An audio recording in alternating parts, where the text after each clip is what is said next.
What if the hardest part of a life-changing journey isn't the physical challenge itself, but the waiting game before you even start?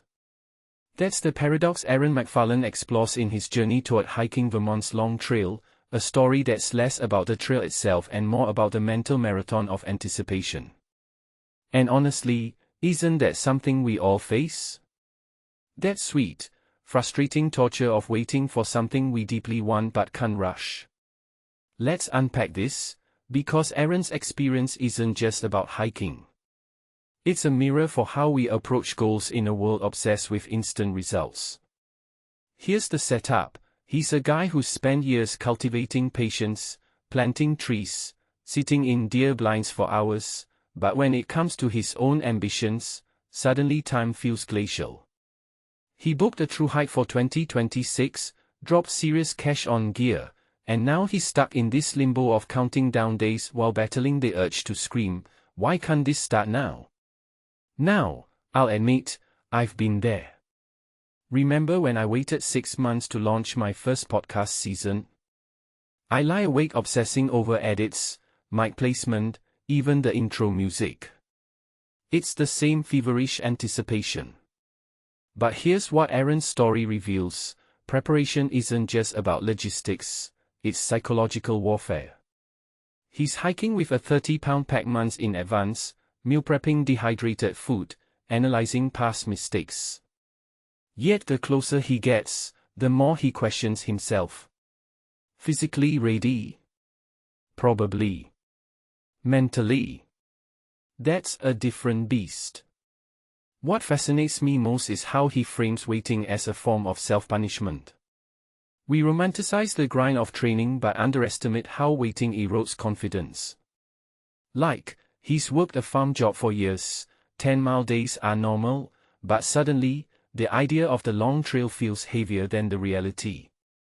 Why? Because anticipation breeds doubt. It's the same reason you might overpack for a vacation or rehearse a speech 100 times.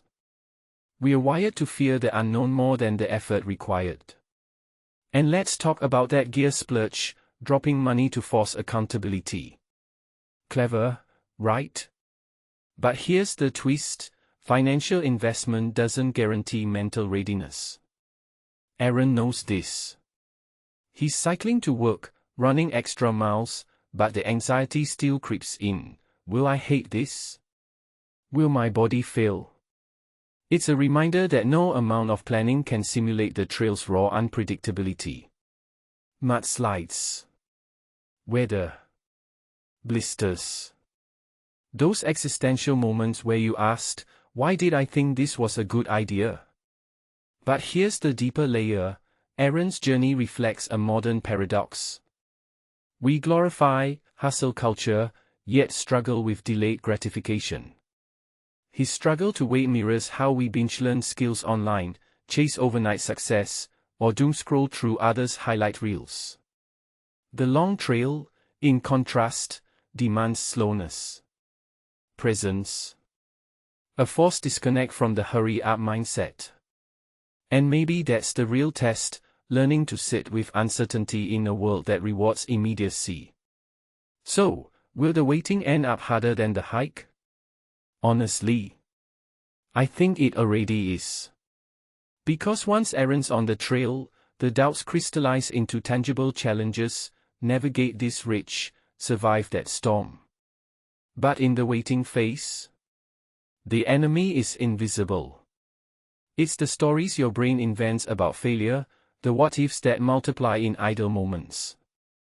If there's a takeaway here, it's that preparation is as much about quieting the mind as it is about training the body. What's your take? Have you ever waited so long for a goal that the anticipation became its own obstacle? Drop a comment below. Let's dissect this together. And if you're stuck in your own waiting phase right now, remember, the mental battle is part of the journey. Sometimes, the longest trail isn't in the mountains, it's between your ears.